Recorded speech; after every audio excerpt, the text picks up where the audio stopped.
Hello guys! Good morning po everyone. Good morning. Gusto ko pong i-share sa inyo at ipakita sa inyo kung ano ang talent na discover ng anak ko sa pag-YouTube niya sa pagre-research ng lulutuin, pagre-research kung ano ang kaya niyang gawin. Ito po ay nadiskubrihan niya dahil magdidibo siya, kailangan niya ng giveaways, bomboniere sa Italiano. Kaya naisipan niya ang mga ingredients niya sa kandila na perfume candle po, may perfume candle. Sa Amazon po nakikita, matutrova, makukuha, mabibili ang mga ingrediente po ng kandila na mabango na may candle perfume po. Ito po, ipakita ko sa inyo ang kandila ng anak ko na ginawa kagabi niya lang po nag-start sa paggawa. Ito po yung nagawa niya dahil 4 na po ang na-form niya, okay na. Ang 2 po ay pinapatuyo pa. Ginapatuyo pa po, magdamag po, pinapatuyo. Yung pinapatuyo po kasi niluluto yung kandila. Niluluto yung powder. Ginamix muna, tapos lulutuin ang powder sa Bagno Maria sa Italiano. Yung kaserola, lagyan mo ng tubig at pakuluin po, at doon po sa loob ng kaserola na may kumukulong tubig, dito po yung lulutuin yung kandila na powder at saka yung colorful niya, dahil color lila po ang kulay ng ng motif niya ng gown niya, ay sa powder na kandila po yung kulay na powder din ang nilagay niya sa powder na kandila.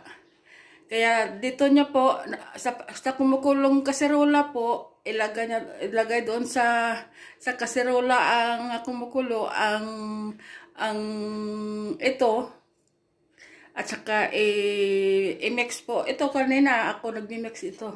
Kaya na-form na niya na po itong ginawa ko namin kaninang dalawa. Ako nag-assist lang ako. Ito po ako kanina ang nag-mix.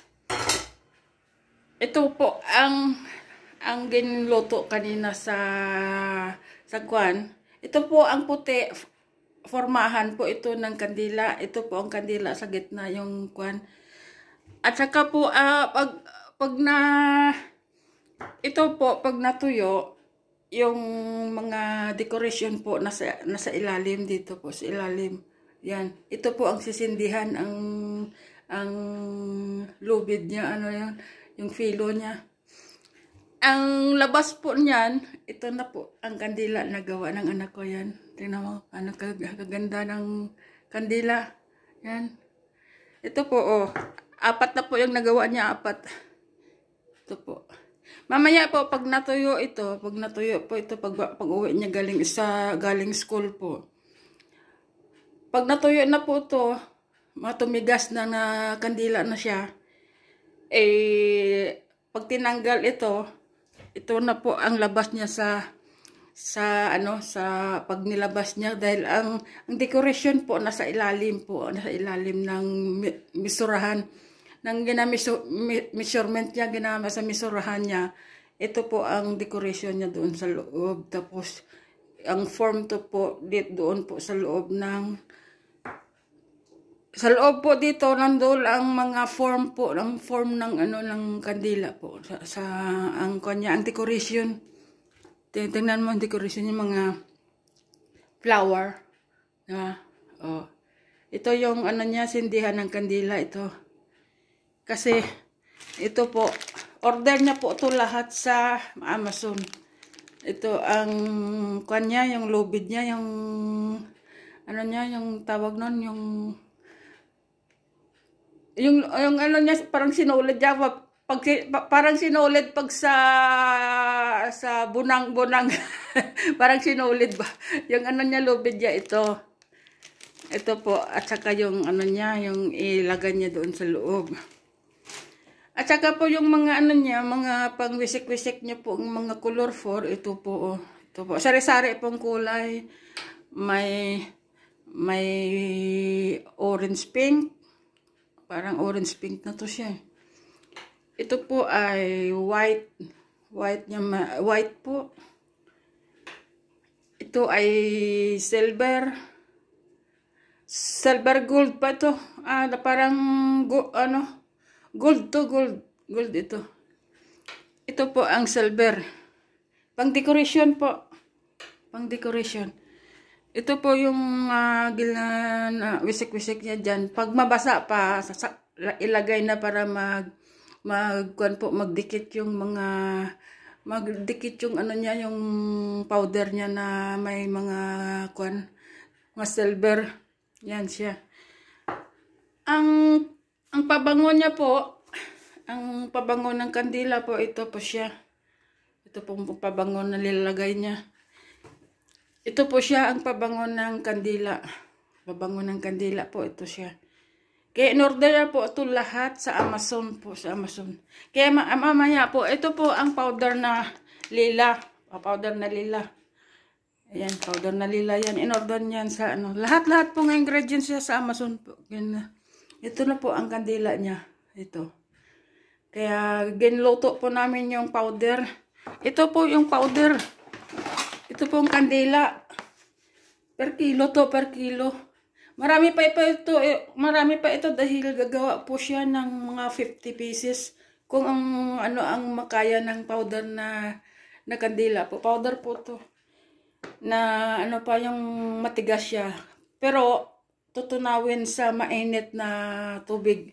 Sa Banyo Maria po, tutunawin yung kandila. Dito po tutunawin yung kandila dito. Lagyan ng konting tubig at saka itunaw po ang measure po ang tubig na ilalagay sa powder. Tapos ano po yung tubig, yung kandila po na powder na matigas, ano po dito, i-scioglie, tutunawin ako sa Italiano, i-scioglie dito yung kandila. Tapos lulutuin sa mainit na tubig na kumukulo po sa Banyo Maria, sa kaserola na may tubig. Tapos ilagay mo itong sa kaserola ito para maano niya yung kumukulong tubig para matutunaw po siya. Dito po.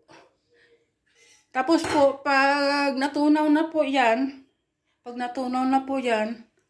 dito niya po ginalagay, ipalamig-lamigin muna konti. Dito po i-form yung kwan. Lagyan niya muna, pag natunaw na to, lagyan niya ng pabango. At saka i-mix po ulit para maglamig-lamig. Tapos i-form po dito ang niluto niyang kandila. Kasi nandyan na yung mga dekorasyon niya sa loob. Kaya ang sumatotal niya po, ito na siya ang candle flower. Ito po, maganda ito business ng anak ko. Kaya ito po ang nadiscoveryhan niya na talent niya. Pag sa parlor naman po, si Jenny po ay ang galing po sa mga ano ng book niya. Magaling po siya. Magaling po siya pati mag-makeup sa sarili niya, magaling siya. Kaya sa talent po, may talent pong anak ko. Kaya medyo siyempre, nagmamature na rin nga, mag-18 na. Dati kasi medyo tamad. Ngayon po ay mag-18 na po siya. Marami na po siyang alam. Kaya ganon po. Oh, pwede na to maging business ng anak ko. Tingnan niyo, oh. Oh. Yan. Diba? Ang ganda. Ang ganda po. Ito po, oh. Ayan.